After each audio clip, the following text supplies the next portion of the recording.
Good morning, everyone. Bonjour tout le monde. We're going to start in 1 minute. We will start in 1 minute. Thank you.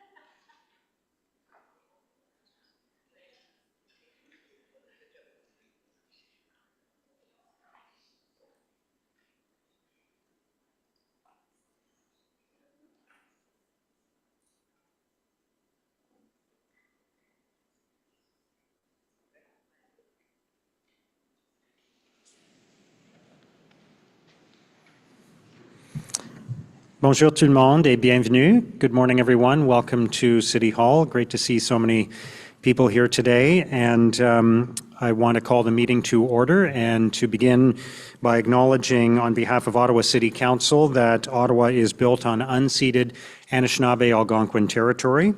The peoples of the Anishinaabe-Algonquin Nation have lived on this territory for millennia. Their culture and presence have nurtured and continue to nurture this land. The City of Ottawa honors the peoples and land of the Anishinaabe-Algonquin Nation and honors all First Nations, Inuit, and Métis peoples and their valuable past and present contributions to this land. For those who are able, please rise now for a moment of personal reflection.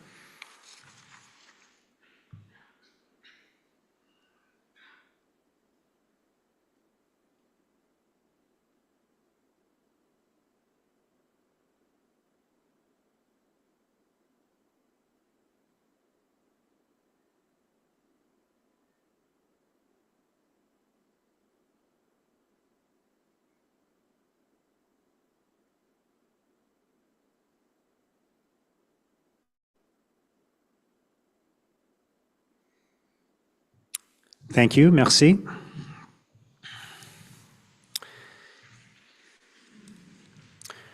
Last week, on behalf of Ottawa City Council and the City of Ottawa, I had the honor of proclaiming February 2024 Black History Month in Ottawa. And I did that alongside many of the people who are here with us today, including the wonderful June Gervin. June, great to see you as always. And as you all know, this is a very, very important month in our city, in our community. It's about the lived, shared experience of the Black community, about how those experiences have shaped and challenged and ultimately strengthened our city and our country.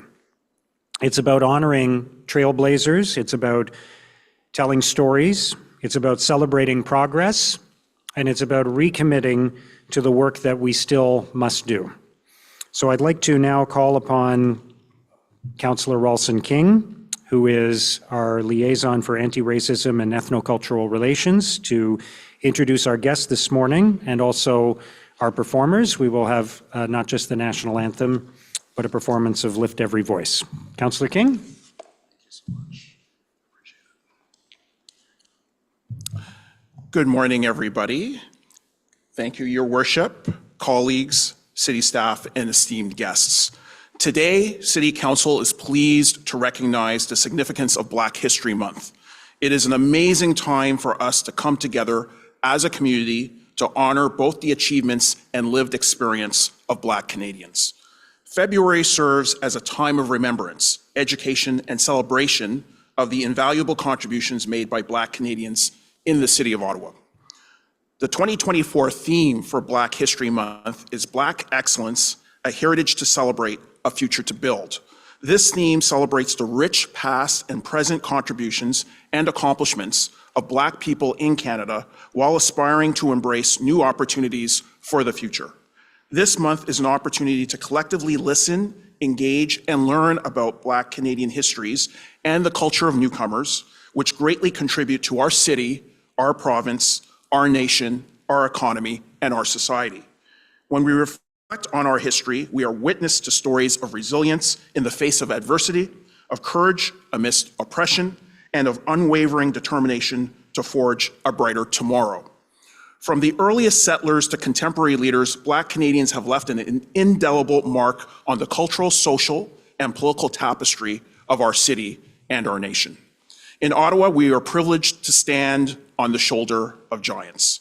We think of the contributions of the late Ewart Walters, an esteemed journalist, diplomat, and community elder who tirelessly promoted equality and social justice. We acknowledge the incredible contributions of Black History Ottawa, especially our elder June Gervin, in promoting the United Nations International Decade of People of African Descent, and who have worked with the City of Ottawa to have our municipality formally sign onto its principles. As the Decade of People of African Descent approaches its conclusion, we contemplate the advancements achieved and hurdles overcome, aspiring towards a future defined by fairness and inclusivity. We also acknowledge the commendable efforts of the Jaku Kombit organization, led by Kenneth Campbell, who last year hosted Canada's largest Kwanzaa celebration, held right here in Ottawa, which featured the Honorable Jean Augustine, the first female Black MP who in 1995 secured unanimous legislative support to designate February as Black History Month throughout Canada. The community has also been impressed by Leading Ladies Canada, which has worked to empower Black women, youth, and children through various programs and initiatives, such as community outreach and education. The continued expansion of Black-led community services through the African Caribbean Black Wellness Resource Center, the Somali Center for Family Services, and the African Canadian Association of Ottawa must also be acknowledged, especially for their work with Black seniors, along with the public health work being advanced by the Ottawa Black Mental Health Coalition and the Somerset West Community Health Center. We're also enthused about the entrepreneurial initiatives that have emerged in the city, which include the recent opening of one-stop-shop business incubators and accelerators by the Ottawa Black Business Alliance in Vanier and by the Changemaker Innovation Hub in the Byward Market. We are also amazed by the 100+ vendors who participated in the second annual Black Business Expo in May 2023, which was proclaimed the first Black Business Month in the city. Regarding arts and culture, the community was excited that the Ottawa Black Arts Collective worked with the Ottawa Art Gallery, our municipal gallery, to present the exhibition We Do Not Dream of Labor last summer, which featured both Black artists and curators, giving them an opportunity to gain professional experience and an opportunity to sell their art. We have absolutely been impressed by the contributions of our youth, who will host an action showcase this month to demonstrate their community engagement. The contributions of our Black Francophone community are invaluable, enriching our cultural tapestry, fostering diversity, and creating a sense of unity that transcends linguistic and ethnic boundaries. We also want to thank all the grassroots organizations and networks that have been moving Ottawa progressively forward towards creating the structural change we need. It was those groups who urged the establishment of an anti-racism secretariat in consultation with over 1,000 residents, which led to the creation of the city's first anti-racism strategy in 2022 that outlines a blueprint to address racial disparities that impact the Black, Indigenous, and racialized communities. The city's anti-racism strategy aligns with the work of the city's Women and Gender Equity Strategy and the Municipal Reconciliation Action Plan, and recognizes that to combat racism and discrimination, it is not sufficient to simply equip people with knowledge and tools. It is also important that we expose and address all forms of racism. The strategy is enabling substantive action that will meaningfully and measurably address the multiple barriers and disadvantages that many people in our city face. We have heard very clearly from Ottawa residents that they wanted issues of racial inequity addressed in governance, housing, economic development, health, child and youth development, the workplace, and institutional practices. The 5-year anti-racism strategy provides 28 recommendations and 132 actions to proactively identify and remove systemic barriers from city policies, programs, and services to help realize racial equity. Implementation of the anti-racism strategy will lead to data-based, practical actions which will enable systemic and structural change to create new models of diversity, equity, and inclusion. Council has demonstrated its commitment to the strategy by making a $100,000 investment in the city's anti-racism office in its 2023 budget, along with an additional $120,000 investment in its 2024 budget, specifically for the expansion of Black-led community initiatives, as well as allocating resources for the creation of new citywide anti-hate initiatives. We applaud the hard work of the city's Gender and Race, Equity, Inclusion, Indigenous Relations, and Social Development Office on working on and implementing the strategy. We also want to thank the African Caribbean Black Employees Network at the city for their continuing contribution to the workplace and the community. In Ottawa, as in communities across the nation, Black History Month serves as a catalyst for dialogue, education, and empowerment. It is a time to amplify Black voices, to elevate Black narratives, and to confront the uncomfortable truths that lie at the heart of our shared history. As we come together to celebrate Black History Month, let us reaffirm our commitment to building a more inclusive and equitable society and city, one where every individual, regardless of race or background, can thrive and succeed. Let us honor the past while embracing the future, knowing that the journey towards justice is one that we must walk together hand in hand. Let us remember that Black history is not confined to the pages of a book or to the walls of a museum. It is alive in the stories we dare to dream. May this Black History Month be a time of reflection, of renewal, and of rededication to the timeless ideals of freedom, equality, and justice for all. Thank you so much.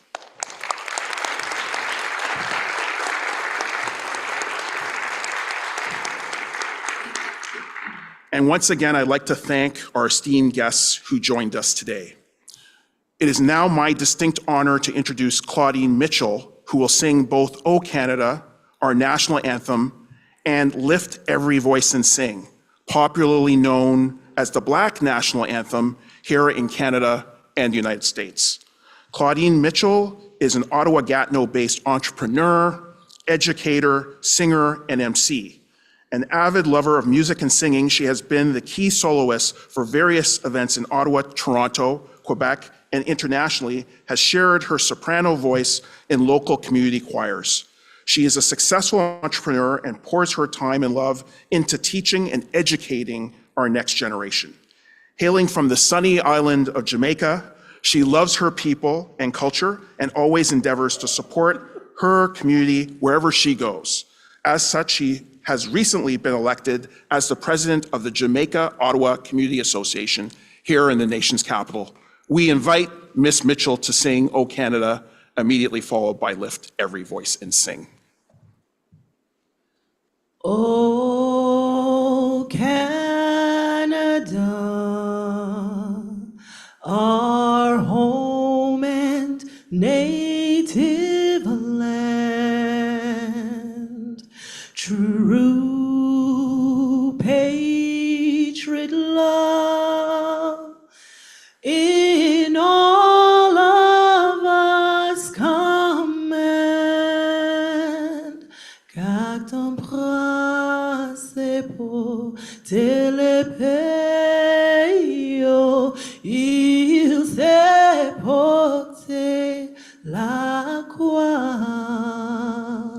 Ton histoire est une épopée des plus brillants exploits.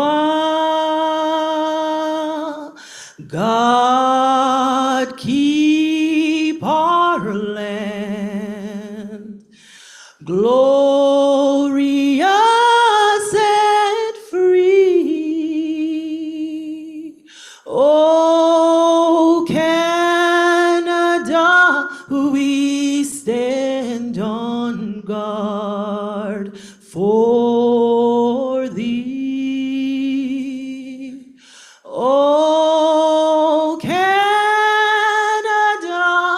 we stand on guard for thee.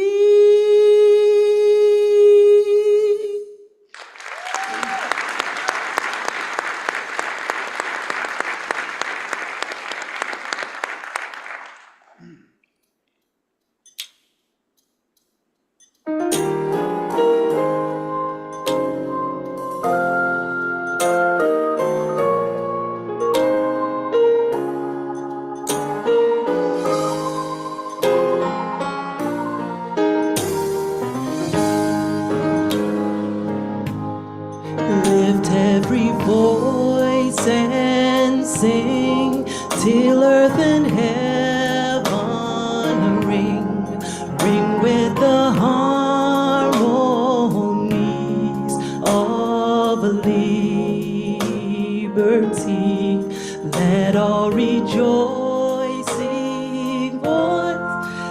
Oh God. I'm so. Oh, sing. Can we do that again? I'm so sorry. We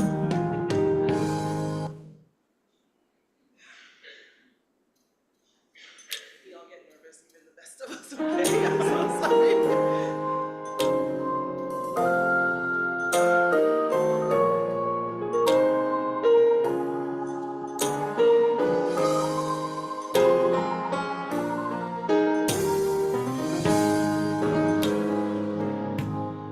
Lift every voice and sing till earth and heaven ring, ring with the harmonies of liberty. Let all rejoicing voice high as the listening skies, let it resound loud as the rolling seas. Sing a song full of the faith that the dark past had taught us. Sing a song full of the hope that the present has brought us. Facing the rising sun of a new day begun, let us march on till victory is won. God of our weary years, God of our silent tears, thou who hast brought us thus far on the way, thou who hast by thy might led us into the light, keep us forever in the path. We pray, lest our feet stray from the places, our God, where we met thee, lest our hearts, drunk from the wine of the world, we forget thee. Shadows beneath thy head, may we forever stand true to our God, true to our native land. Thank you.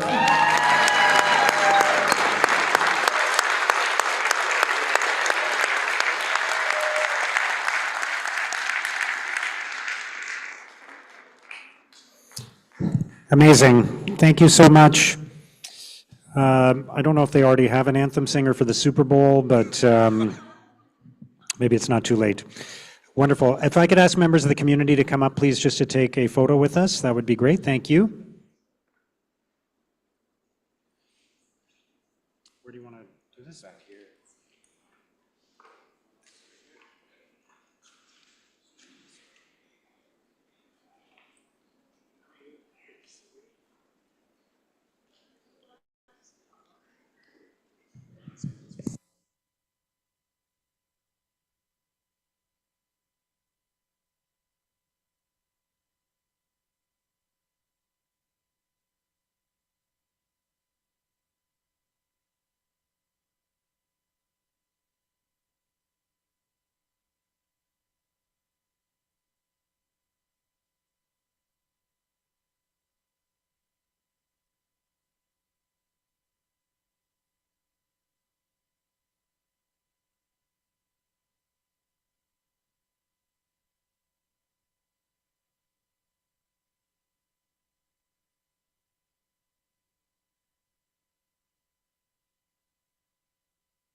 Thank you again, Councillor King, and thank you to all the members of the community who are here today.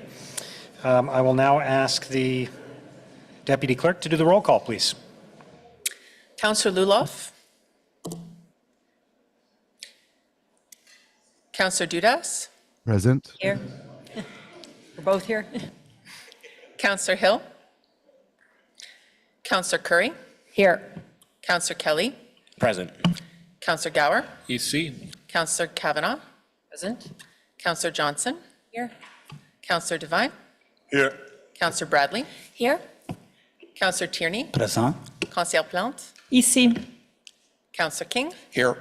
Councillor Troster. Here. Councillor Leeper. Good morning. Councillor Brockington. Here. Councillor Menard. Here. Councillor Carr. Here. Councillor Kitts. Here. Councillor Darouz. Here. Councillor Brown. Here. Councillor Desroches. Here. Councillor Hubley. Here. Councillor Lowe. Here. Mayor Sutcliffe. Here. You have a quorum, Mr. Mayor. Thank you very much. Confirmation of minutes from the council meeting of January 24th. Are the minutes confirmed? Are there any declarations of interest? I'll note the communications on the agenda. Motion to introduce reports. Councillor Bradley? That the Agriculture and Rural Affairs Committee Report 10, Planning and Housing Committee Report 21, and the report from the City Clerk entitled Summary of Oral and Written Public Submissions for Items Subject to the Planning Act Explanation Requirements at the City Council meeting of January 24, 2024 be received and considered. Is that carried? Thank you. Moving to the Agriculture and Rural Affairs Committee, item 11.1 is the ditch infill notifications for 4644, 4634, and 4652 Anderson Road. I understand some people wanted that held, so we'll come back to that. Item 11.2 is a motion developing a rural ASE strategy. I'd like to hold that for a We'll question. hold that as well. Moving to Planning and Housing Committee, item 12.1 is a zoning bylaw amendment for 780 Baseline Road. Would you like that held? Okay. Hold that. Item 12.2, zoning bylaw amendment for 16 Edgewater Street. Is that carried? And the bulk consent agenda, is that carried? Okay, let's go back to item 11.1 on the ditch infill notifications for 4644, 4634, and 4652 Anderson Road. Councillor Johnson? Thank you very much. I just have some questions for staff about this motion. So can I understand whether staff support the motion that's on the floor? Mr. Mayor, we do not. There is a reason why we have ditches, and that's for drainage to protect the property as well as the road itself. Thank you very much.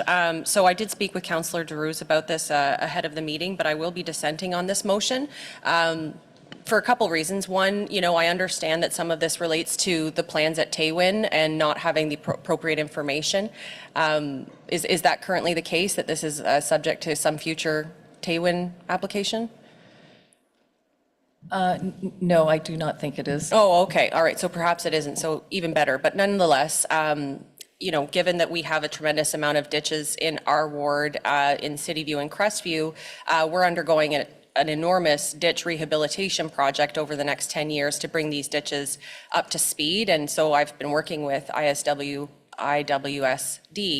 to understand how they work. And from what I understand, it really is a network. And so having compromises in one part of the network, although they might not be visible to residents, or they might not be, the cause versus the correlation might not be well understood, that the integrity of the system as a whole must be preserved. So I am uncomfortable with the precedent it sets to create exceptions to a ditch policy that is intended to protect the integrity of the infrastructure. So for that reason, I will be dissenting. I understand that perhaps Mr. Curry is here to offer some comments. So is there anything that you might like to add on this file? Thanks, Mayor. I can provide just some background on the file. So back in 2022, there was a service request that did come in that identified that there were 3 ditch infills that were undertaken on Anderson Road.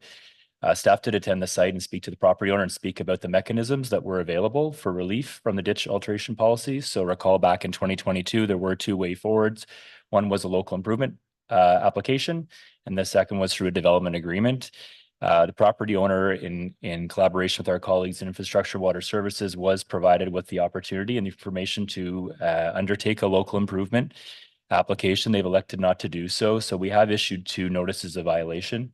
And so really in discussion with the ward councillor, the only relief from the policy is an exemption, which is what was brought forward here today. But yes, I can confirm, as Ms. Chi indicated, that both relief valves were not followed through. Staff are not able to support this motion. All right, thank you very much for that. You know, given the sensitivity of these ditch rehabilitation projects within City View and Crestview, it's important to me to use this opportunity to keep my politics out of the integrity of the system, and so I will be dissenting. Thank you, Mayor. Thank you, Councillor Johnson. Councillor Kavanagh. Thank you, Mr. Mayor.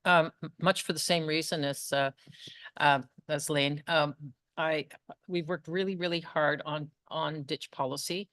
It's something that's important to our ward, and I'm very, very concerned about the precedents this sets.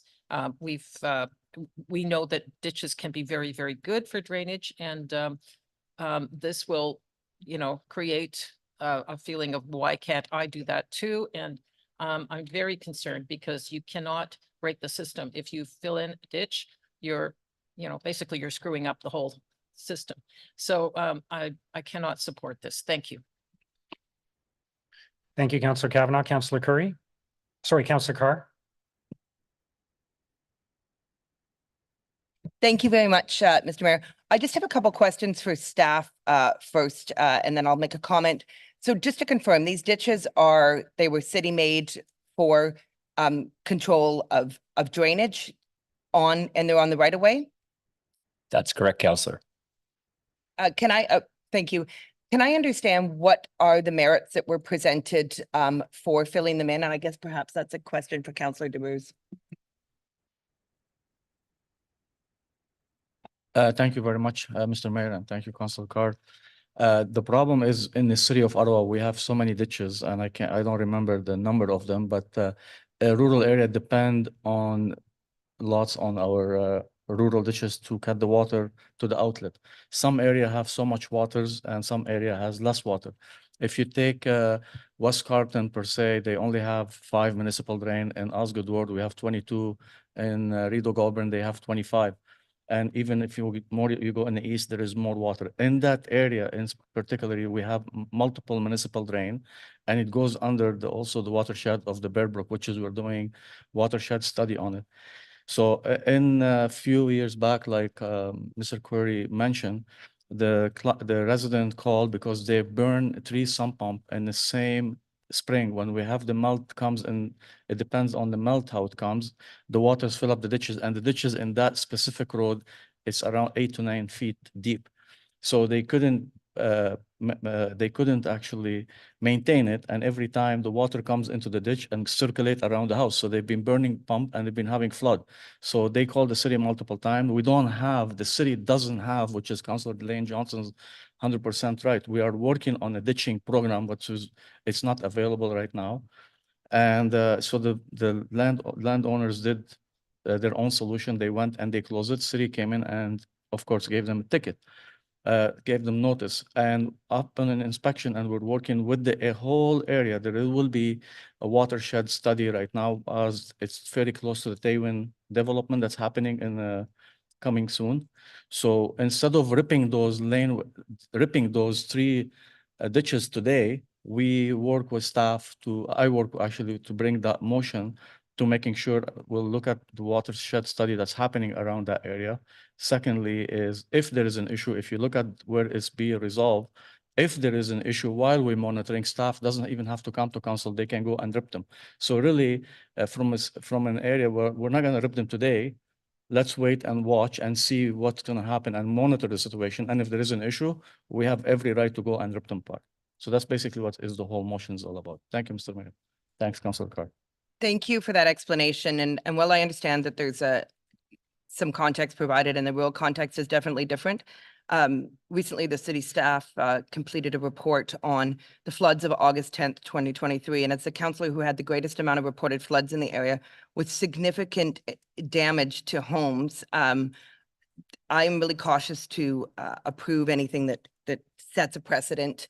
I have one ditch that I know of in my ward, and it was being used as storage for some homes for garden plants. And it had a bridge that was built nearby, handmade bridge by some residents that blew into the ditch and blocked it. It wasn't the main factor for the flooding, but it was significant. So I'm very hesitant to approve anything that sets a precedent when I'm dealing personally with the implications of so much flood and in my own ward. Thank you.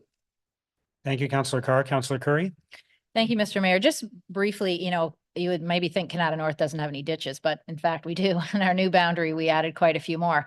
And in the short time that I have looked at some of the ditch challenges, what I understand is that we don't proactively go out and maintain our ditches. And that's because it's very expensive to do. And when I look at that, I think is a fundamental problem here, is that when we are not sending someone out proactively to look at every ditch, remembering there's so many ditches, these types of things happen, right? And residents then have to figure out what to do, and then they do something, and then maybe it's not the right thing, and here we are, right? So, I mean, I'm supportive of this because I think there are checks that will happen along the way if there are any problems that arise. But I will say that I think this motion sends us a message that we do need to invest more in how we manage our ditches, because I have, such a small number of them, and I have problems in all of them. And I sent an email asking when we could look at this ditch, and they legitimately came back and said, we have a backlog of about 3 years to look at some of our ditches. So I'll be supporting this, but I think this is part of a larger challenge. Thank you, Councillor Curry. Councillor Hubley? Thank you, Mr. Mayor. I support what Councillor Curry said. I too have ditches from some of the streets that were built in the early 80s. The homeowners opted out of the stormwater system, and so they built with ditches, and we've had problems since with that. But what I'm hearing in this discussion that I'd like staff to clarify, the ditch system isn't all connected. Like ditches in my area or Councillor Curry's area, they don't feed into each other. The ditches tend to be, my understanding of it, is more of an independent system. Is that not correct? Mayor, I think the issue that staff have in this scenario is just that the entire system is an integrated system on Anderson Road and hasn't been studied. So the local improvement policy program allows just that, the broader study, or the second option, the development agreement requires the homeowner to undertake an engineering study and look at the system as a whole. So what's been undertaken here is 3 infills in isolation of looking at the contiguous system and its perhaps downstream or upstream impacts. Okay, but wouldn't the homeowner be, or the property owner in this case, wouldn't they be responsible if they filled a ditch and that causes flooding on their neighbor's property? Are they not liable for that? Not the city?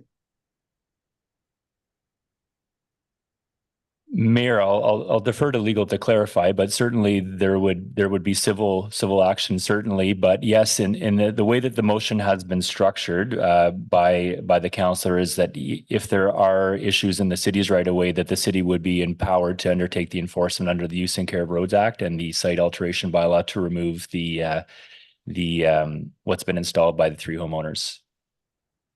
Okay, thank you, Mr. Curry. One last question. Councillor DeRuse mentioned that the property owner burned out 3 sump pumps. Was the city aware of that, and did they offer any suggestions since at that time we're maintaining that ditch? Councillor, I can't recall specifically those conversations. I haven't been innately involved in this matter on the ground, but that's news to me. But happy to discuss that further with the homeowners. Okay, thank you very much. Thank you, Mr. Mayor. Thank you, Councillor Hubley. Councillor Kelly? Thank you very much, Mr. Mayor, and I appreciate the fact that we're having this discussion today, and I really appreciate the comments from Councillor Curry today on maintenance of ditches. stagnant water and the fact that it needs to be dealt with. So this is by far one of the top concerns in my ward. I would say easily top 3, possibly top 2. So I've got a couple questions. This is a struggle in my ward. We have people who are calling on a regular basis because their basement floods that didn't flood 10 years ago. You know, maybe there's another house beside them that wasn't there before, and they see the water in the ditch. And oftentimes I'm hearing of service requests being closed but not actually being actioned. I've called a number of times and I've talked to Mr. Gonche about this, and I appreciate the time he's taken to discuss this with me. But I keep hearing about this local improvement process as an option for those residents.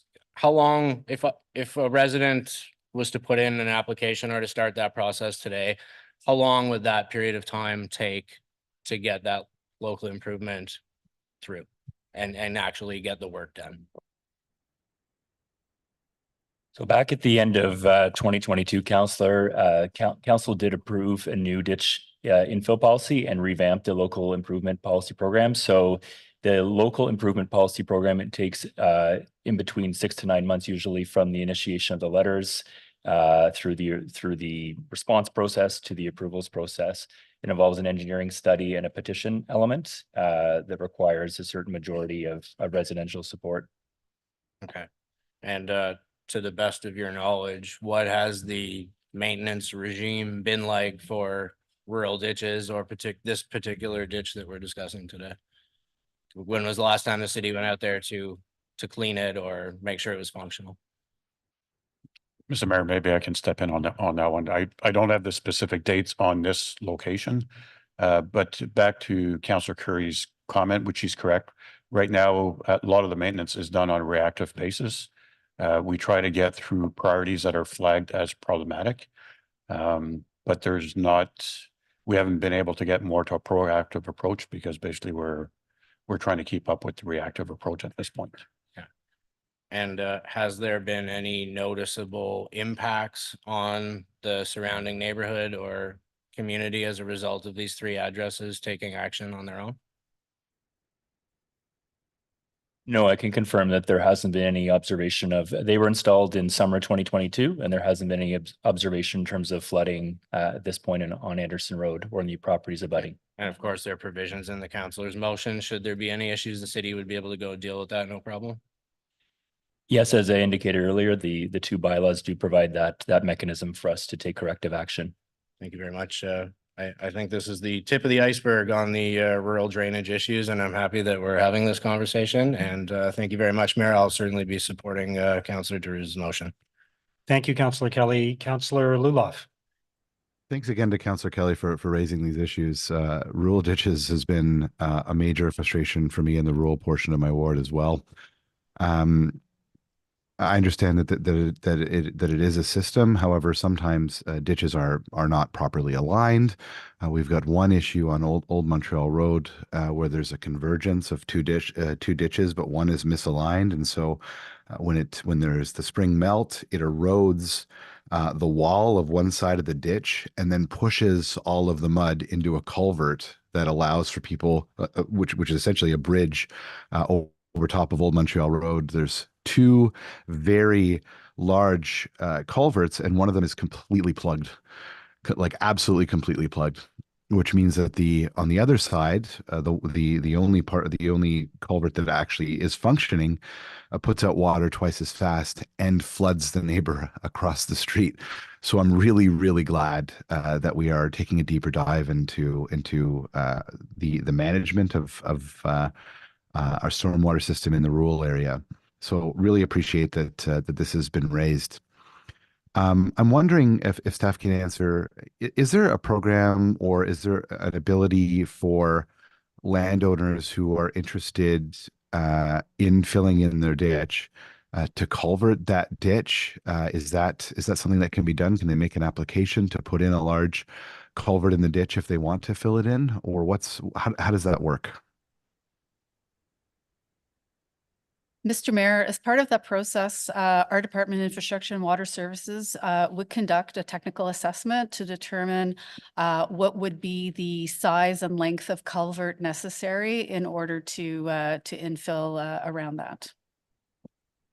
Thank you very much. I think that one of the major issues that we're seeing in the rural ditch system is that we have to continuously go out to dredge them. There's quite a bit of dredge work and reinstatement that had to be done in the Cumberland area this past spring. We went out to go check it out. Great work done by staff, by the way. Thank you very much for that. It's not easy work at all, but a lot of the issues that we're seeing has to do with the erosion, right?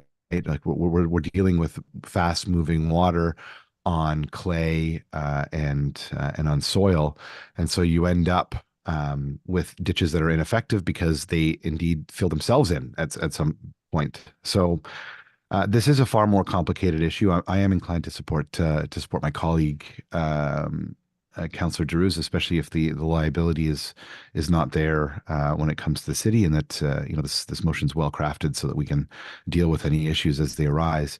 But again, I do believe that we need to look at this in a more holistic manner because this issue is not going to go away, and it seems as though what we're hearing from our rural councillors and what we heard at ARAC is that it's an issue that's being that's coming up over and over and worsening over time. Thank you. Thank you, Councillor Luloff. Councillor Bradley. Thank you, Mr. Mayor. I don't think this is just a rural issue. Former Gloucester Southgate Ward has part of former Gloucester, and we've got a lot of ditches and swales as well. And one that sticks out for me is Kemp Park, which is a smaller community that's all ditches, but it's had a lot of infill in the last number of years, and a lot of people have filled their ditches, primarily, I think, for aesthetic reasons. But it's created tons of flooding for adjacent neighbors. And so we're fortunate that our staff have approved a study for that community to look at the drainage issues. And I suspect a number of people are going to have to dig up their ditches. For Anderson Road, I mean, I'm not familiar with this context, so perhaps it's completely different, but is there a threshold in which if every neighbor decided to fill their ditch, would it create a problem? Like these three have a problem right now, but if the neighbors then see, well, gosh, like that's easier to maintain, it's aesthetically more pleasing, what's to prevent the next person from asking? And then is there a threshold in which a problem would be created? Councillor, I think the scenario that we're in right now is that the engineering analysis hasn't been done. These three property owners have installed culverts. The quality of work appears to be quite well done, but we haven't and they haven't studied the net impact that this has on the entire system along Anderson Road. And through the ditch infill policy the council approved in 2022, there are two way forwards to do that. There's the local improvement policy and there's the development agreement, which the owner can initiate on their own to the city's satisfaction. So both opportunities have been provided to the three landowners to pursue as viable way forwards to regularize what they've installed. And then just a quick clarification on the liability piece. I'm not sure I heard it. If we provide an exemption and adjacent properties are impacted, does that not expose the city? Mayor, it's of course difficult to opine on potentials, but if I were a flooded homeowner, I may well decide to seek compensation from the city in such an instance and be added to an action. I guess just with that answer alone, I'm inclined not to support this motion, but I appreciate the effort that Councillor has done on behalf of his residents. Thank you, Councillor Bradley. Councillor Kitts. Thank you, Mr. Mayor. So we had a similar round of conversation last year when we considered the ditch alteration policy. And I actually put forward a motion to create a working group to deal with this issue. So I guess maybe it's a question for Alain or maybe Caitlin. I'm wondering if it kind of went to the wayside because it was near the end of the term, but I think clearly we need to strike that up because there's a lot of issues that come up for rural councillors and urban councillors and yeah. Mr. Mayor, further to the guidelines for council sponsors groups, they are sort of deemed to be ended at the end of a term of council, but subject to be reestablished in the new term. Okay, well, I will take that back, but perhaps a couple of us can chat about that because as I said, I think it's needed. I mean, the process, the local improvement process is very clunky. As rural councillors, we get a lot of questions about operational maintenance. So that was kind of the spirit of it. Again, I brought forward late in the term last year. It never got going, but I think a broader discussion on these types of issues is definitely needed. So I'll take that away and maybe bring something back. Thank you. Thank you, Councillor Kitts. Councillor DeRuse? Thank you, Mr. Mayor. I just want to clarify a couple things. And homeowners live in rural area. Most of you that who live in rural area understand and knows how the water comes around your property. There is no one sitting on that table understand what I deal with every day in my home, maintaining my home in the ditches. Every area has a different challenges. In my area specifically, if you don't have the water moving forward from one ditch to another, it's going to sit idle and it goes down to the weeping tile, circulate back into your home, and your sump pump will be working 24 hours, 12 months a year.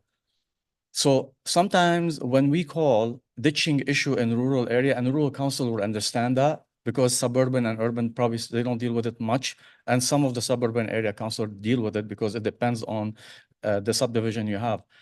But when you call ditching staff to come and fix problem, first of all, you only have a short term. You have between June 15 until almost July, mid-July, then you stop working on the ditches. Thousands and thousands of ditches. The amount of call we get concerning water around ditches, and Mr. Gontier probably will know that, his staff has to go, they got to look at the ditch, and they say, well, our ditching list start next year. And for us to be able to do the ditching and fix those ditches, it takes us 2 years, because then we have to have a shot, then we have to look at the grading, and then you have to look where the outlet is. I'm not here to give you an engineer lesson, but homeowners are responsible for their water and knows more sometimes than city staff. When we implemented the storm water, we've put together a group to make it easier and fluid and to look at solutions. We spun our wheels at the city for 2 years. We came back for way worse process.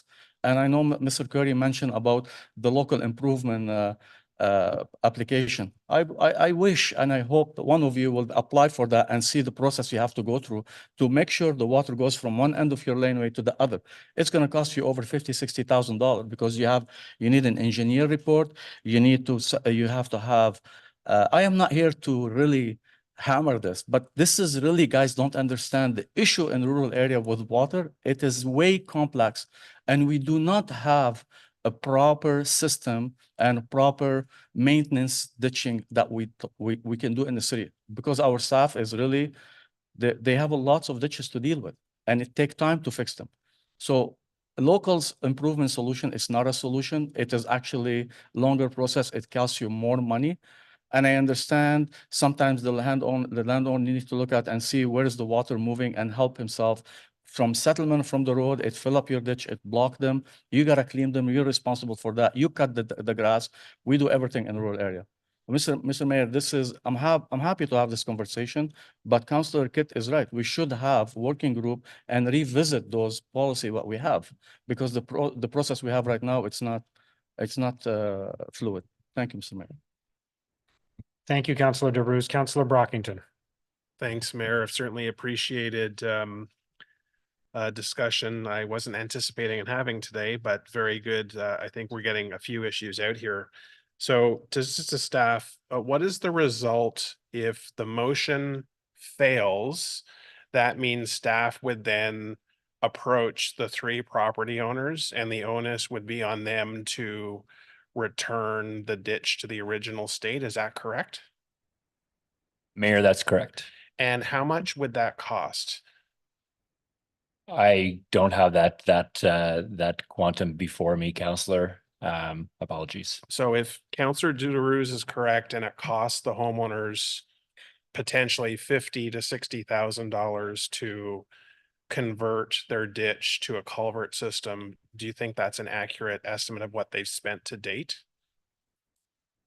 Councillor, I don't want to surmise in terms of the quantums of the dollars. I haven't been privy to the actual discussions in terms of the costs of the work that was undertaken. The general manager know, given that just falls under his portfolio, what does this work cost?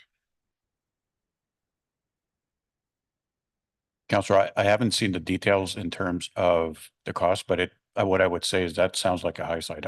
I don't want to put words into Councillor DeRuse's mouth, but I think what he was providing context was, if you're going through the local improvement process and you're having to do all of the studies, and then it's built more as a contiguous system, then at that point, the cost may be higher. I wouldn't suggest that that would be the cost in this case, but I would also not have an estimate because we don't know the lengths that we're dealing with. Fair enough. That's a fair reply, and I think it's in the thousands of dollars. We have infill in my ward. I'll spare you the details. You've heard me before talk about some of my age communities. We have ditches in 5 of the 6 neighborhoods, but all this to say, these homeowners have spent thousands of dollars to date. We heard from Mr. Curry that since their implementation in 2022, they're working well. It appears they're working well. And it will cost thousands of dollars and frankly, not a positive outcome for these homeowners if they were asked to put it back. Now, I don't like people proceeding without permission. That is an issue with me. I have a strong concern with that. However, we're debating where we are right now. And right now, the question is, do we want to force 3 property owners to revert the property back, despite the fact that infrastructure is in place now that, according to staff, is working well, and go from there, or make them go back? So as much as I don't like the fact that this happened without permission, I also don't want to put an additional financial burden on homeowners when the existing infrastructure that's in place now seems to be working. And the second part of that motion allows the city to address the matter. Should the current infrastructure not work, should there be future problems, then we have the opportunity to revisit this. But I just want to say that in essence, I don't like people proceeding without permission. We have bylaws in place for a reason. And the flow of water and the caretaking of water is very, very important. Many issues can arise, but at this time, I'm slightly in favor of the current motion that's before us that the committee passed, but I wanted to state my reservations with people proceeding without getting permission first. Thank you, Councillor Brockington. Councillor Brown? Thank you very much, Mr. Mayor. And I'd like to thank Councillor Drews for all of his work on this. He's taken a situation that is unfortunate and worked with the city and the landowners to find a solution that is workable. I just looked on the city's own website, ottawa.ca. It says right under local improvement charges and process that it's 3 to 4 years from point of initial inquiry to the start of construction. And so if you have a local improvement process that takes 3 to 4 years, or you make a ditching complaint to the city and it takes 3 to 4 years to come out, it's no wonder that landowners are taking matters into their own hands. I agree with Councillor Brockington. We don't want to see residents out there doing things under their own will. We want them to follow the process, but there has to be a reasonable amount of time from a point of contact with the city to raise a complaint to having that solved. 3 to 4 years is not acceptable. I think we're starting to see that. Councillor Kelly raised it. Ditching is one of the largest issues that we have in rural Ottawa. It's the most common stormwater asset feature that we have in rural Ottawa. For every 1 kilometer of road, you have 2 kilometers of ditches. So that should give you a pretty good idea as to how many thousands of kilometers of ditch we have in rural Ottawa. I think we need to accept what's on the table here today, because as Councillor Brockington said, we don't want to add a further financial burden onto these landowners.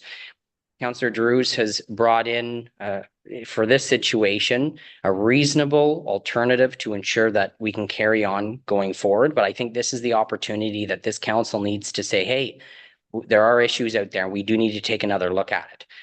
I think it's very unreasonable that we can't effect a solution at ARAC that this council can support. I think this motion is going to pass today, Mr. Mayor, but you continually hear from your colleagues on ARAC that we're looking for rural solutions created at ARAC by the rural representatives and the residents that we have the fortunate pleasure of representing.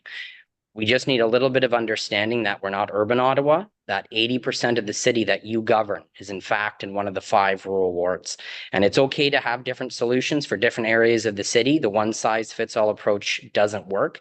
It's never worked from my perspective. And I think it's unreasonable to think that we're going to be able to take almost 2,800 square kilometers of this city and come with a one size fits all solution to every problem. It's not going to happen. And I think it leaves everyone across the city further behind. So Councillor Drew, certainly looking forward to support your motion. situation. I commend you on the work that you've done to bring this situation forward and find a solution that works for all. Thank you very much, Mr. Mayor.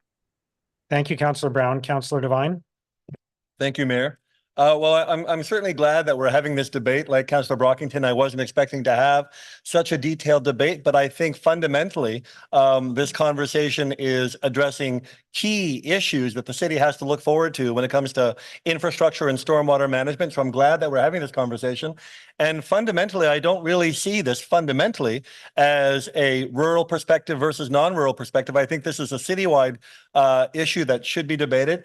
And generally, I'm wary of any divergence from established systems of stormwater management that may set precedent of other people seeking exceptions.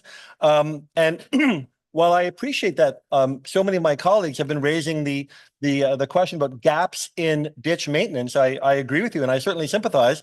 And I think fundamentally what we're pointing to is a need to look forward and invest far greater in our public works system, so that as we look to the next several years, decades, and so forth, how can we address these problems before they come up? My ward, not a rural ward, but I've got tons of issues with stormwater management, whether it be site alteration bylaw or people filling in the ditches or paving over their grass with concrete or filling in their backyard culverts. And there is always a consequence on the neighboring, on the neighbors. And even though in the rural wards, yes, you've got many, many more kilometers of ditch, in the suburban wards, in my ward, we don't have as many ditches, but the impact on the neighbor happens that much faster because of the proximity. So I'm certainly wary of setting exceptions here, because an exception that happens to a policy in a rural ward will be sought after by a suburban resident as well. We have these policies for a reason. We have rules for a reason. And what's happening here is residents trying to ask forgiveness after the fact. And I just want to echo what Councillor Bradley was saying about, because there can certainly be liability issues, resident upon resident, when one person's exemption from a policy will have a spillover effect on their neighbor. And as Councillor Bradley asked, and as David White answered, the city could expose itself to greater liability here by granting an exemption to a policy. And as my colleagues are always cognizant of what are the financial impacts of our decisions, exposing the city to risk and cost and so forth, I would hope that you take that into consideration when you set this possible precedent here of exposing ourselves to greater risk. Thank you, Mayor. Thank you, Councillor Devine. Councillor Tierney? Great. Thank you very much, Mr. Mayor. And first of all, thanks for all the hard work by Councillor Giroux. And I know our staff want the best intentions. I surely, truly believe that. Just to the point of how much we deal with neighbor wars as part of our jobs, we're always dealing with, well, water's pouring on my property because they built this up or built that up. So I want to define first and foremost, within the suburban confines, that happens to councillors all the time. We deal with it. They sue each other all the time. It's unfortunate. I wish they could just get together for a tea and figure things out, but it will never happen. Second, I've had the distinct pleasure, or not, I don't know. I grew up in Constance Bay. I remember running around with an axe at 10 years old. I think Councillor Eli El-Shantiri at the time was there, chopping to make sure that we can continue the water flows. Thank God we didn't need permission back in those days.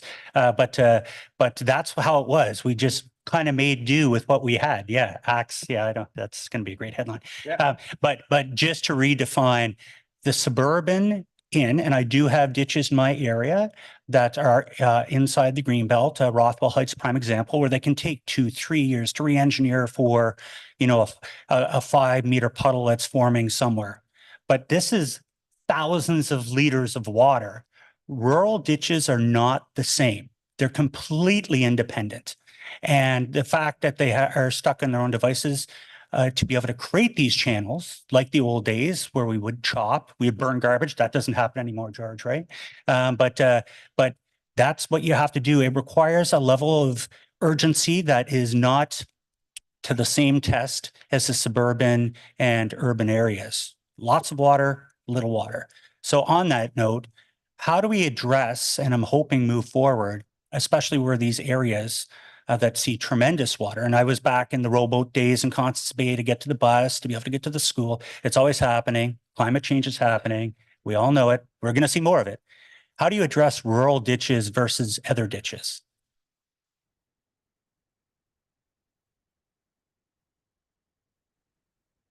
Mr. Mayor, I think the big difference between the rural and the suburban ditches, and even in some cases, the urban ditches, they both perform the same function. It's basically to convey water to a sufficient outlet. The ditch cleaning though programs that we have are very different between suburban and rurals, primarily because in a lot of the suburban areas, the ditches in front of people's homes tend to be not as deep. They tend to be a lot more manicured because they're basically part of people's lawns and not as big. So for us to go in there and start to do ditch maintenance, often it's more disruptive and impactful to the residents that have been trying to maintain their ditches. So that's why we use a more of a reactive approach or a complaint approach to be able to address the ditching. When it comes to the rural area, it's similar, just on a larger scale. But there very much we also work on a complaint basis, just because of the sheer magnitude of the network that we have to deal with. But essentially, both of them may have different characteristics, but the intent is basically how do we make sure that we're able to move the water away safely from people's homes so that we reduce the flooding impact and that we have an appropriate outlet. Great, and thank you for that. So as long as it's front of mind that they are two completely separate things, deep ditches, lots of volumes of water, has to be treated immediately, versus inside the green belt or even in the suburbs where it's small ditches, small amounts of water that you want to see that level of detailed engineering that's required.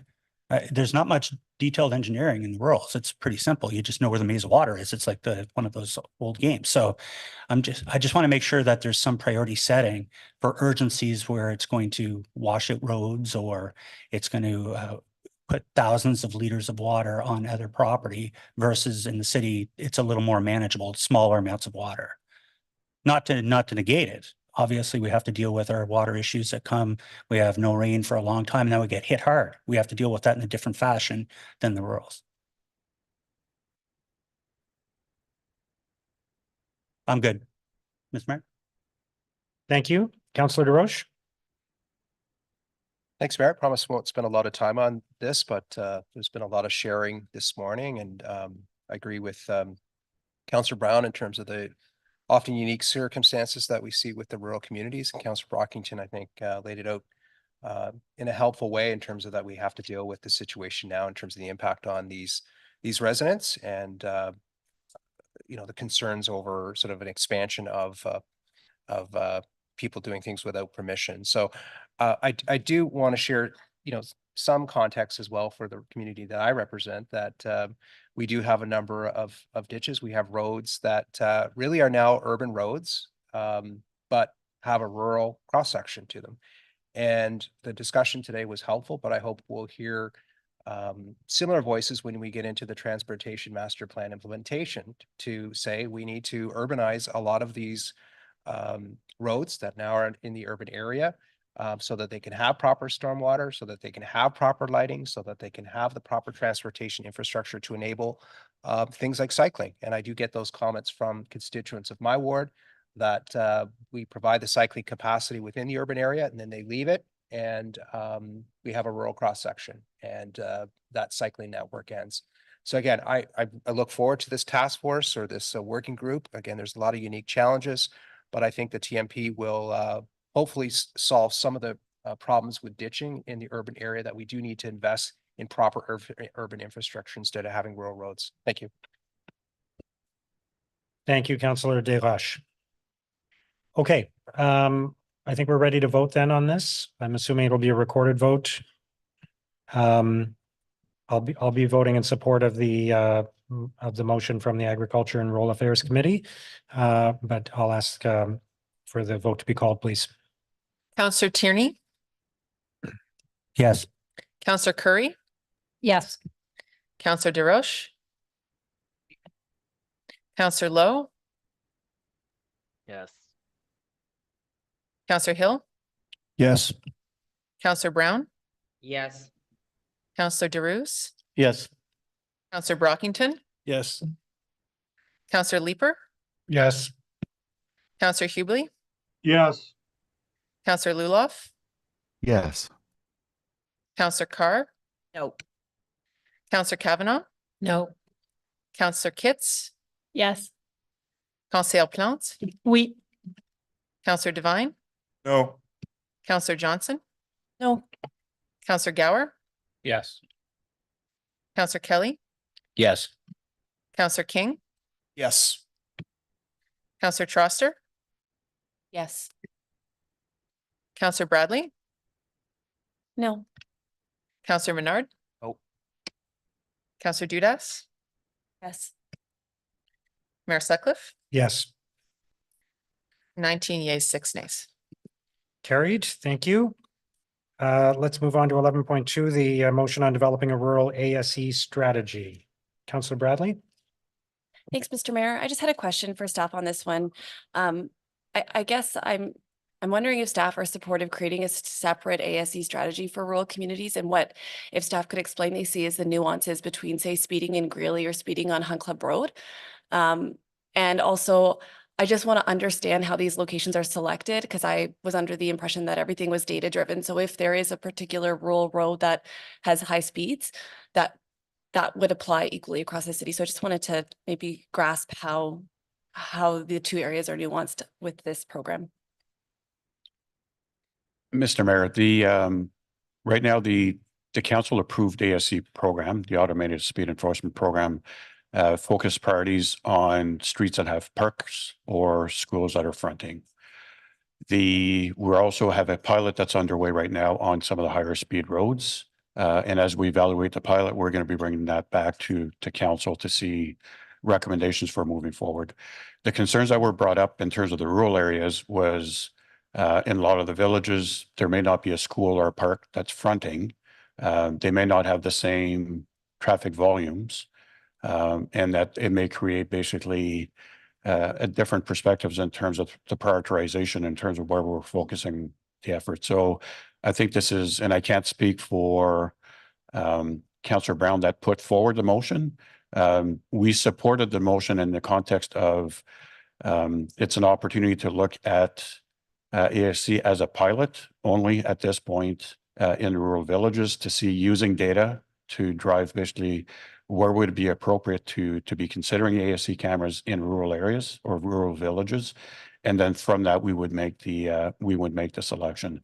Once the pilot is done, then we would still be reporting back to, in this case, is AIRAC, but also to council on the outcome of the pilot, and then how to proceed forward. And I would suggest that as we proceed forward, we would try to align basically how we deal with villages, how we deal with high-speed roads in the current ASE program, all under one consistent umbrella.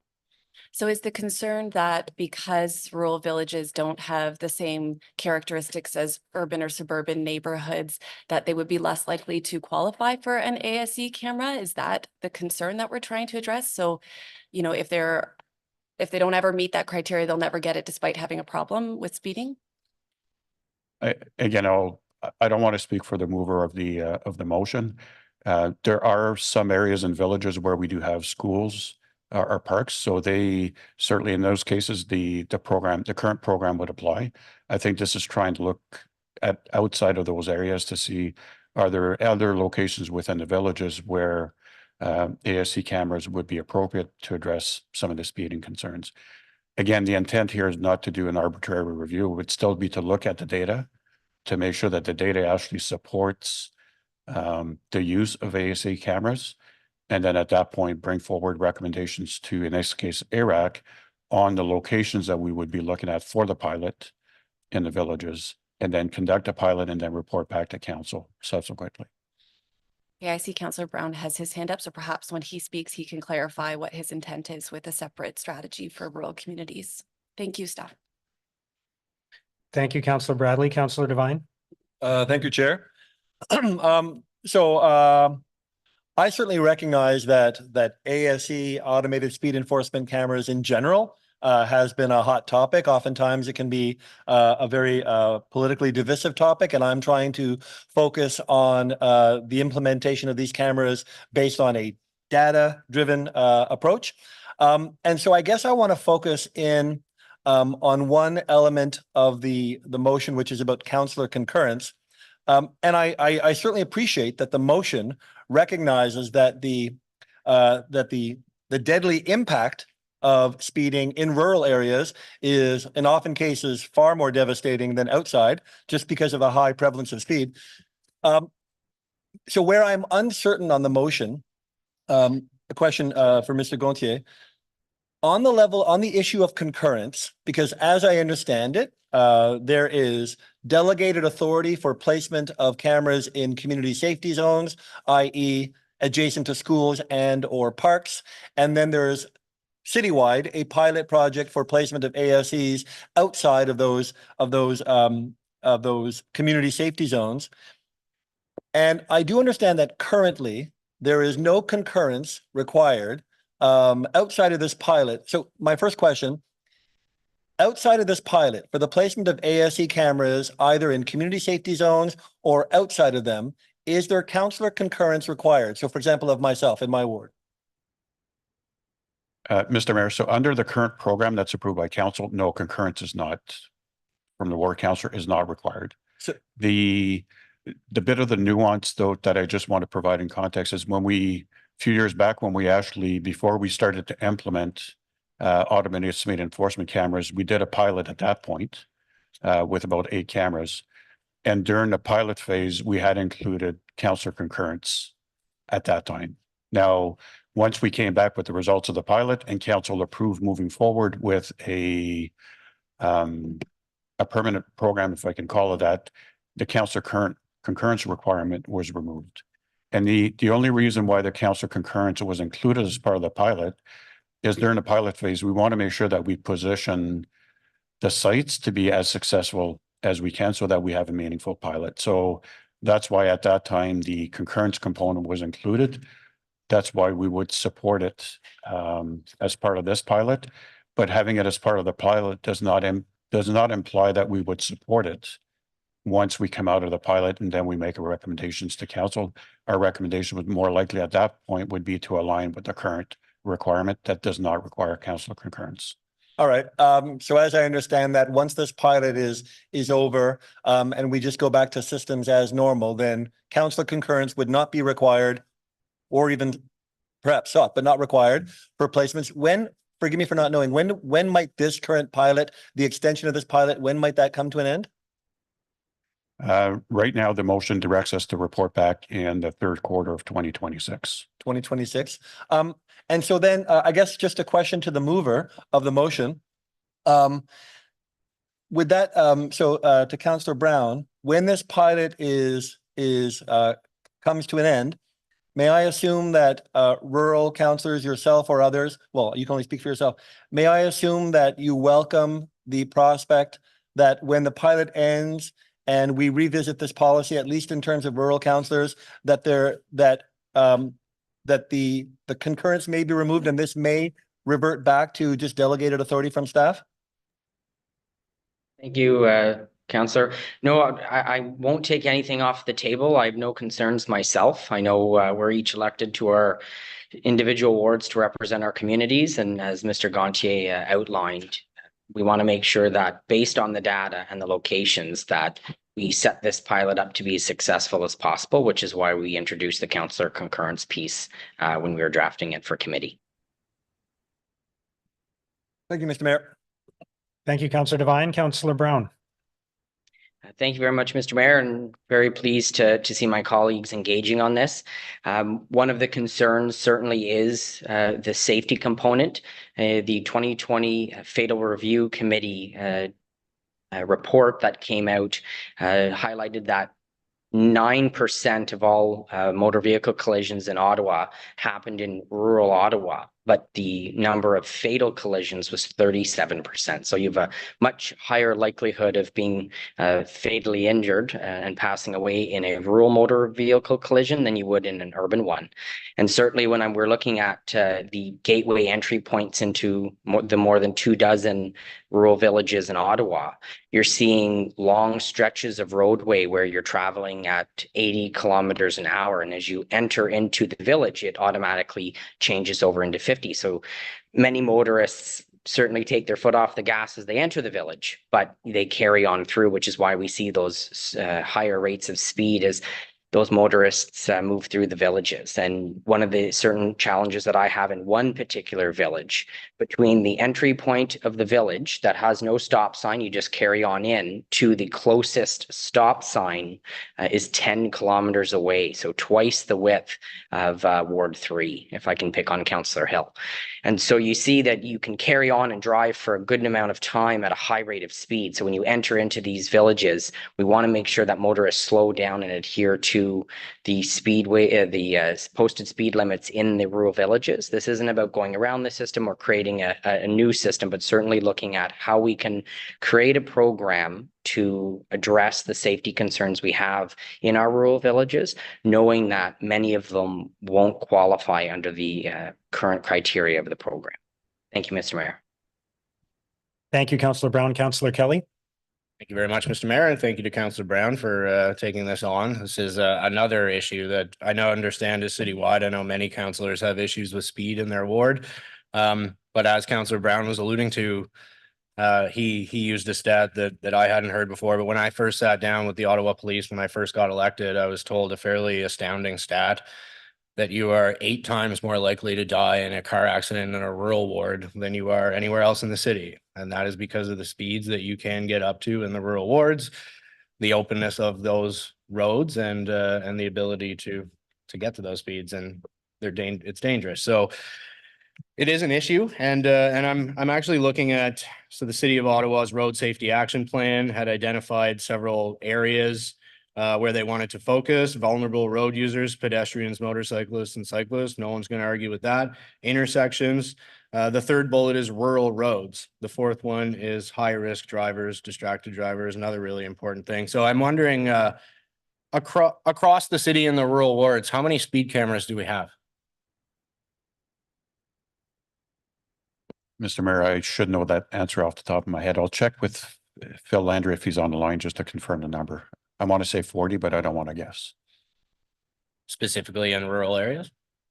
No, this would be citywide. So if you give me a few minutes, I'll get the numbers that are specific to. Okay, perfect. And aside from basic things that we have available to us, like traffic calming measures, OPS enforcement, which I can only speak from my ward, is almost non-existent in my ward. So beyond the TTC, what options do we have as councillors to influence an increase in enforcement or to slow people down? So, Mr. Mayor, through the Road Safety Action Plan and our traffic safety programs, we do look at problematic areas. It could be geometric designs that we need to address. Trying to stay away from stop signs, but sometimes there are intersection control modifications that are required in problematic areas. For villages, the temporary traffic calming programs are available as they are citywide. So those are certainly opportunities there. And then Ottawa Police in terms of from a true enforcement perspective. And as I said, that's basically non-existent in my ward. So this is something that I've been contemplating for a while, and I've had some discussions with Ottawa Police and let them know that I am interested in having some of these in my ward. And I appreciate that Councillor Brown has brought this forward, and I look forward to the conclusion of the pilot. Thank you very much. Thank you, Councillor Kelly. Councillor Gower. Thanks, Mayor. I was just thinking the previous item and this item, it's a really interesting conversation to have. We have a massive geography here in Ottawa. I think what's the stat? Every other city in Canada fits within the geographical boundaries of Ottawa. It's that big. A lot of that is a rural area. And I'm glad that the rural councillors are bringing this forward. Sometimes when we have citywide policies or programs, just because of the small population and the extended size of the rural area, I think the rural area often gets disadvantaged or overlooked. So good on you to the rural councillors for bringing this up. You always have an uphill battle here at council on these things just because of numbers. So I'm sure we'll hear more of your concerns and issues for the rest of the term. Thanks, Mr. Mayor. Thank you, Councillor Gower. The correct stat is that the Ottawa is the same size as the rest of Canada combined. Yeah. Okay. Is the motion carried? Thank you. Item 12.1 is the zoning bylaw amendment for 780 Baseline Road. Councillor Brockington, I think you asked for that to be held. Yes, I did, Mayor. Thank you so much. Before I begin with a few comments, I just wanted to recognize my colleague, Sean Devine. Prior to his election, when his predecessor was winding down his tenure on council, I led consultations and public engagement with both Knoxville, Maribel, and River Ward residents on this file. This file goes back a number of years. And since Councillor Devine came to office representing his community, he has taken this file on and been the main lead, and he's done exceptionally well at his baptism by fire on this file. This is a significant development, 2 separate wards, impacts on the farm, and he handled this extremely well. So I just want to give him credit for his work and the motion that he brought to committee, which I think as the developer accepted is trying to strike that balance. So he's done exceptionally well, and I want to credit him today. So my comments focus on what I think are the responsibilities of the federal government at this point. The second development application in recent months has once again called into question the lack of protection and support for the agricultural research that is conducted at the Central Experimental Farm. The applications on Carling Avenue on the north side of the farm and now on Fisher on the south side pegged ambitious developers arguing the need for local housing on major transportation arterials over a much loved and internationally renowned and respected agricultural research site. No one disputes the good work that has transpired here since 1886, and a private property owner's application should not be held in limbo while the city's planning department, now part of a working group on my direction, are ready to sit down with the NCC and AFFC to discuss, amongst other things, how to mitigate future development on the farm. Large, dense developments need to be located on arterial roads like Carling and Fisher, and Maribel to the west and Prince of Wales to the east. My committee told me this loud and clear during the OP review, and it makes sense, especially when we are investing in rapid transportation corridors on some of the arterials I just mentioned. My opposition to the Carling and Fisher applications was symbolic in the sense that it sent a signal to get our act together. While we agree that future developments are coming, we must do so smartly, taking into consideration all reasonable and relevant factors. Agricultural research is not a frill. It is not for secondary or tertiary thought. Experts have testified that shadowing is a real concern, not to be dismissed or countered by an organization from the United States paid to throw thoughts together that local experts have poked more holes through than a fishing net. While I'm impressed that a working group has now formed, and I am eager to learn of the progress of those discussions, the federal government, who owns the land and oversees the work of Agriculture and Agri-Food Canada, must take stronger and bolder steps to protect the land where agricultural research is conducted. A failure to do so sends simply the wrong message. It compromises the results of longitudinal research, and it jeopardizes the utility of current lands in harm's way, not just of building shadows, but of road widenings, on-site development, and other factors. The Central Experimental Farm rests in River Ward, and I feel the need to do my part to protect these lands with little to no power to do so. The federal government must do more. Canadians are counting on you. Thank you. Thank you, Councillor Brockington. Councillor Devine. Thank you, Mayor. Wow, Councillor Brockington, thanks for that. Wasn't looking for that. So I just want to briefly touch on the fact that so I want to thank staff for having put a lot of time with me bending their ears on this. I do want to recognize that I know that when I first, this was a heck of a doozy of a file as a first file, and I wanted to be clear that if I was going to have positions on density on files outside of my ward, then I certainly had to have the same positions and principles on density on files inside my ward, even if it means taking political hits for it. And this will likely be one of those cases. And the solution that I found, and I hope it's one that that we can all, or that councillors can embrace, is working collaboratively and creatively with staff, with colleagues, with the proponent, and with community to try to find a working solution that meets all. And I'm certainly proud of this one in that we are achieving in this target here, we're hitting the density targets we need, but with a modification to the file that will certainly bring some mitigations that were sought after. And I take all of this into contention. I was reading a Mike Moffat tweet earlier today saying that even the federal projections of population growth were wildly off, and the projection growth targets are drastically more than we fear they might be. So I'm glad, and I hope my community can support the density targets that are going to be achieved at this intersection. Thank you, Chair. Thank you, Councillor Devine. Councillor Hill. Thank you very much, Mr. Mayor. Just to follow up for staff, I suppose I have watched this discussion with a lot of interest. I know that there's been engagement with the experimental farm, with Agriculture Canada, through the proponent as a component of this application, as a component of the previous application that we had up on Carling. What is the kind of steady state continued engagement that city staff are having with the agriculture farm, with Ag Canada, with the Councillor Brockington's office, in order to get to a steady state position so that next time we have an application or 2 or 3 or 10 or 20, we don't have to go through the same discussion point?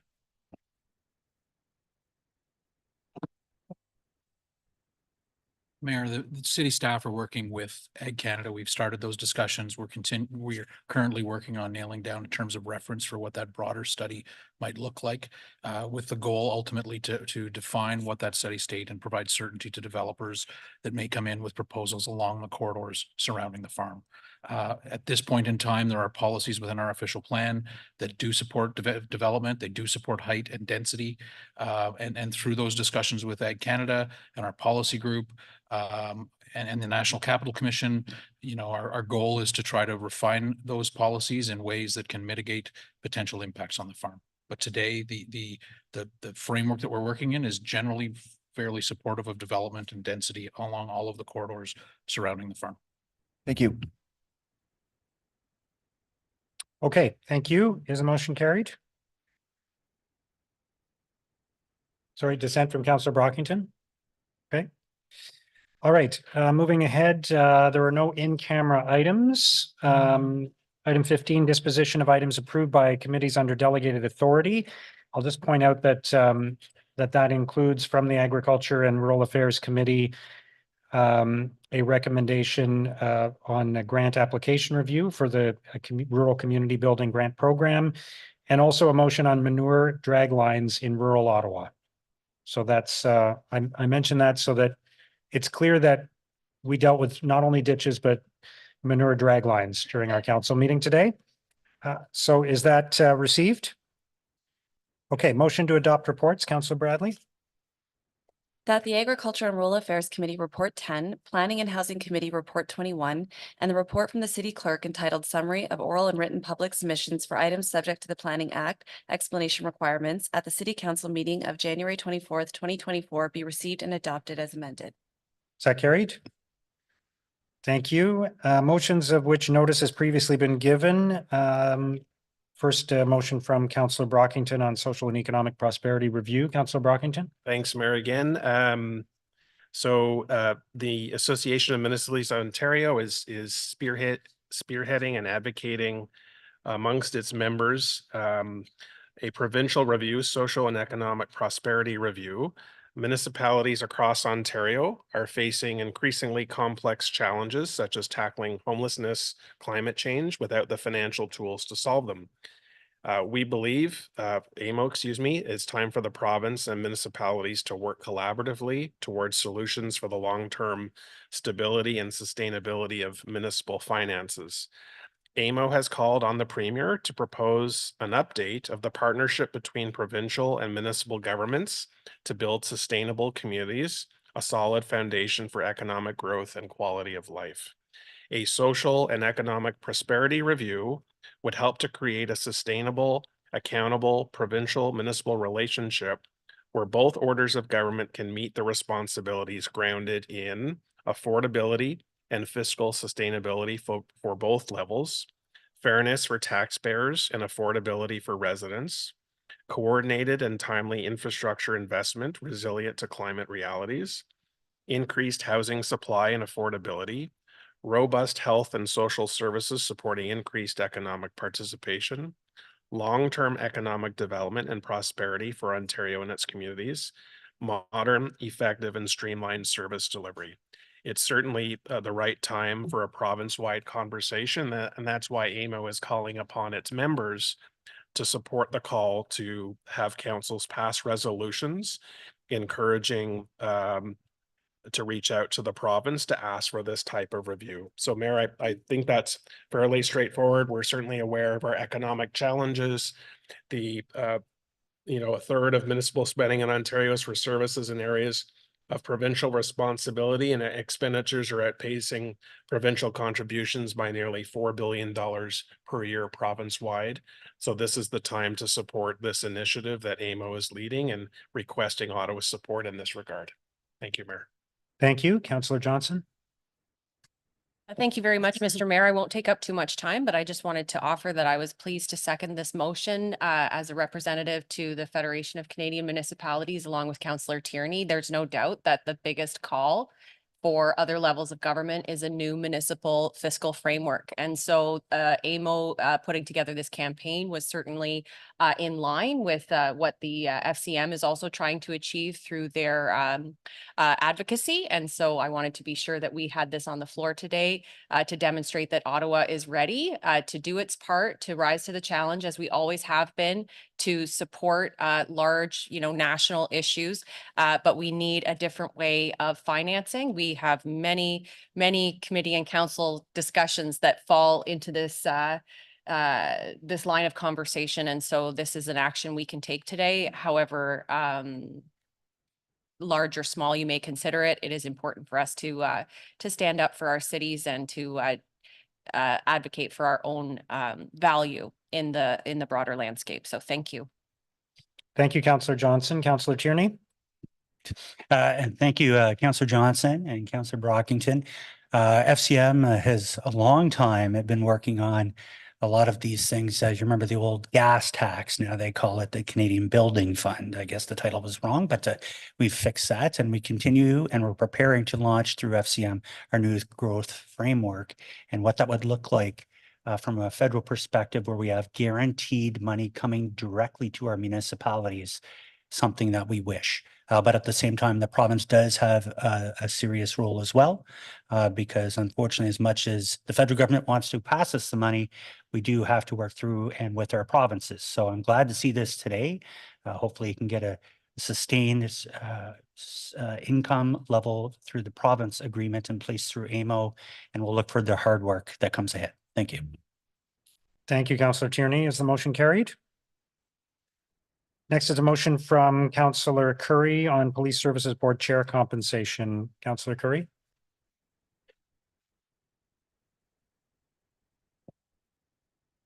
Did you want to speak to it or just?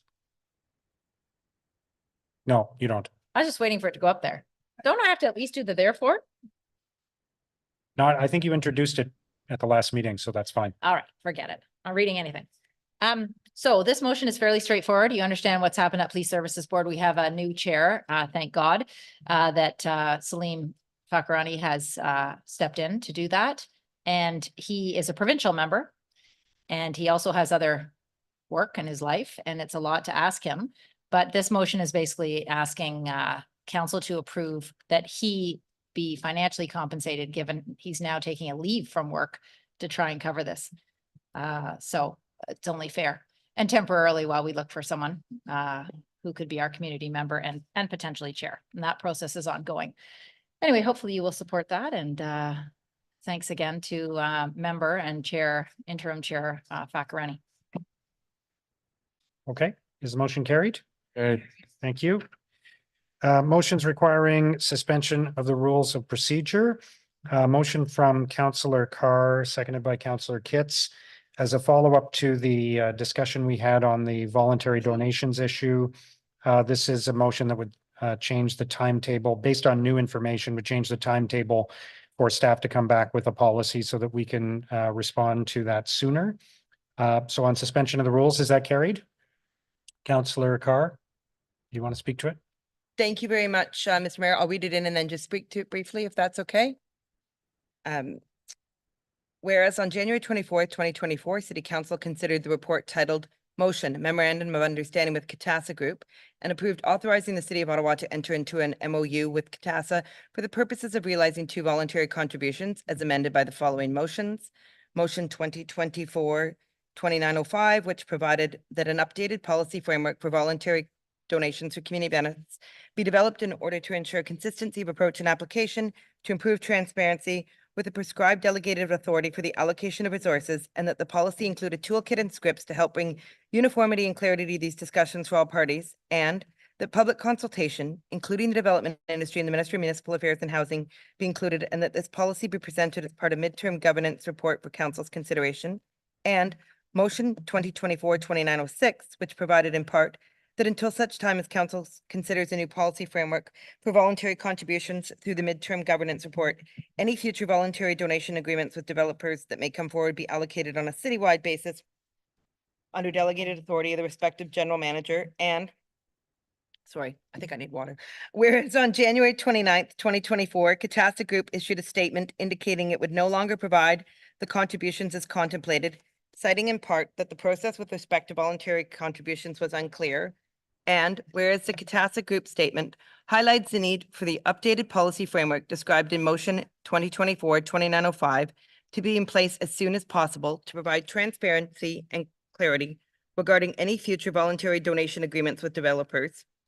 Therefore, be it resolved that the timeline for developing an updated policy framework for voluntary donations for community benefits as approved by City Council through motion number 2024-2905 and including consultation as described in this motion, be amended such that the policy is brought forward for consideration by Finance and Corporate Services Committee and Council no later than July 2024.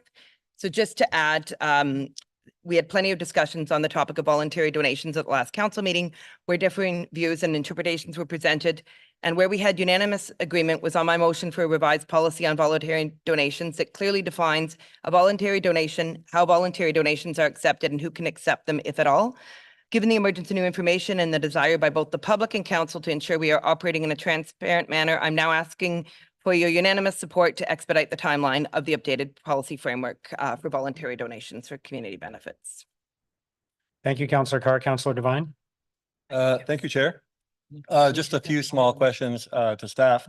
I certainly appreciate the urgency in launching this process, but I also want to make sure that the process, whichever process we undergo, is sufficiently supported in order to deliver the best results possible. I also recognize that, as always, the resources of staff time are limited, and whenever we shift staff focus, there's always the potential that some other important matter may lose focus. And so just my questions to staff, and this is a common question, will expediting this process or changing the time frame of this process, will that require any other core work to be delayed and or put on hold?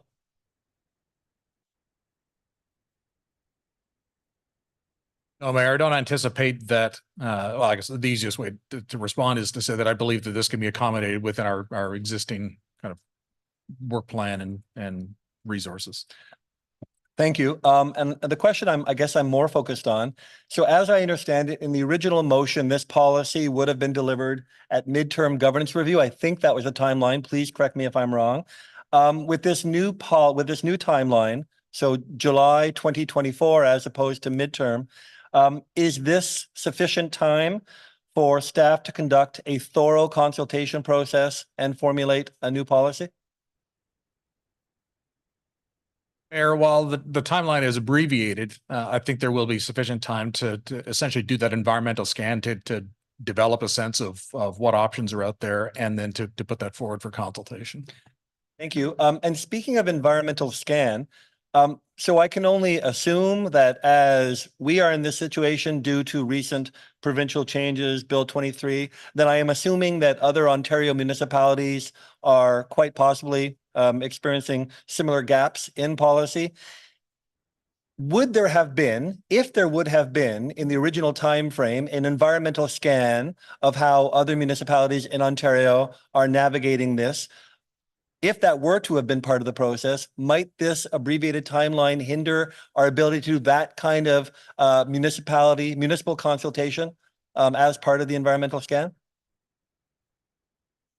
I'm not sure that I'm clear on the question, but I mean, we will leverage our formal and informal networks amongst our municipal colleagues to gain an understanding of where they might be with respect to the development of these kinds of policies, if they have enacted them and things like that. Thank you. Thank you, Chair. Okay, thank you. Is the motion carried?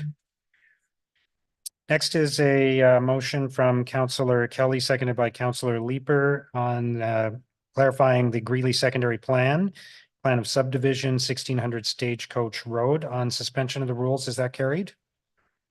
Councillor Kelly? Thank you very much, Mayor. Whereas the Minister of Municipal Affairs and Housing on November 4th, 2022 made a decision to approve with modifications the new official plan of the City of Ottawa adopted by bylaw 2021-386. And whereas ministerial modification 20 in deleting and replacing Schedule B9 added approximately 41 hectares to the village of Greeley. And whereas ministerial modifications 21 to 27 amended various C schedules to Volume 1 to reflect the revised boundary of the village of Greeley. And whereas on September 13th, 2023, City Council adopted bylaw 2023-403 Official Plan Amendment 5, which included updates to implement amendments made to the official plan made by the Minister of Municipal Affairs and Housing. And whereas Amendment 66 in the OPA number 5 provided for the following in respect to the land added to Greeley by ministerial modification 20. Updated the designation on lands added to the village by the Minister of Municipal Affairs and Housing on OP schedules, e.g. B9 to village, and the village of Greeley secondary plan schedule to village residential. And whereas OPA 5 was not appealed to the Ontario Land Tribunal and thus came into effect on the expiration of its appeal period, and whereas the Official Plan Adjustments Act 2023 in force as of December 6, 2023, deemed the official plan of the City of Ottawa to have been approved without any modifications, thereby repealing ministerial modifications 20 to 27, retroactive to November 4th, 2022, in respect of the village of Greeley.